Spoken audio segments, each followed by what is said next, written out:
Hi, my name's Olivia Fite. I'm speaking to you today from Portugal. I'm here to introduce the next herbal medicine course that I'm doing. I'm doing it virtually this time. It's called the Medicine Wheel, and I'll be teaching with Fernanda Botelho. The course is being hosted by Quinta do Rajo, and we're going to be taking you through the 5 major flavors. First, starting with sweet, then going to salty, then going to bitter, then going to pungent, and then finally with sour. So this is going to be a mix of receiving videos and homework and also having some live classes.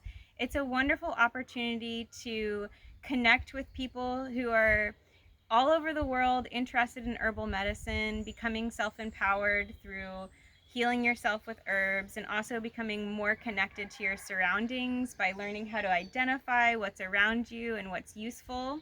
The course is going to start on June 20th, and you can sign up by going to the Quinta do Rajo website.